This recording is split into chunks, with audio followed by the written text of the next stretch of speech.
Hi everybody.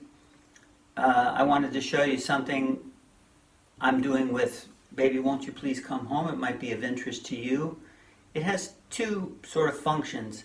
One is it helps me see how the melody relates to the chords, and it also can conceivably turn into a nice fingerstyle arrangement.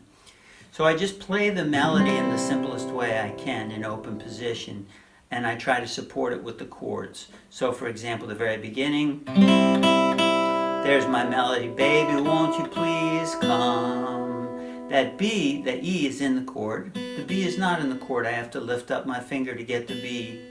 Then I get to this A. Well, by now I'm on an A chord, so I notice, oh, that's the root of the chord. Then I go to the D chord. Okay, so I'm on a D chord. I've got the D, D, D. The B is not in the chord, and the A is. So I've framed that little part of the melody by the chord. I see it has two chord tones and one non-chord tone. Okay, I think I can remember that.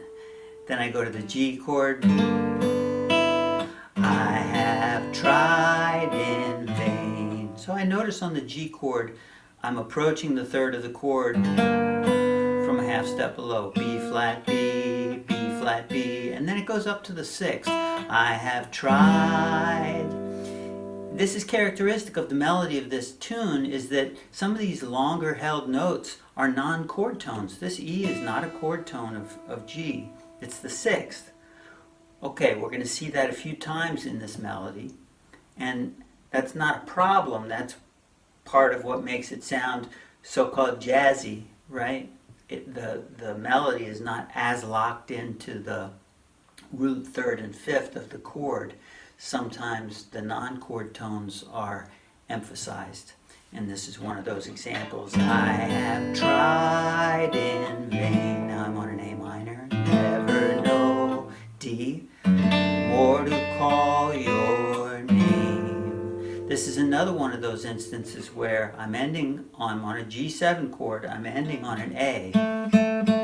That's the ninth of the chord. So I'm emphasizing a note that's not typically considered a chord tone. Again, that's what gives it kind of the melody kind of a jazzy sound, as opposed to a more country or folky sound. Okay, so I'm halfway through the tune. You get the idea. You can do the rest of it yourself if you're so inclined.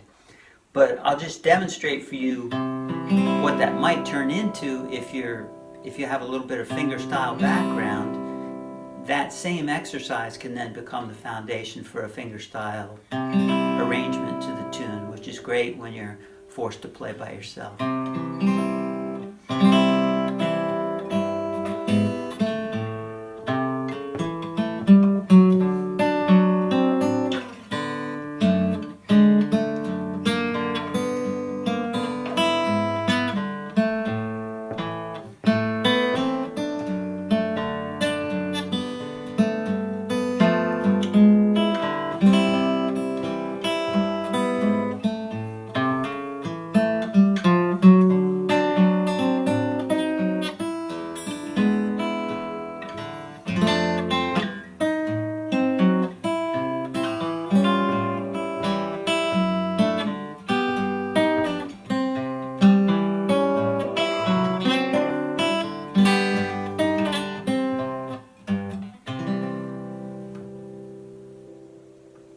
Have fun.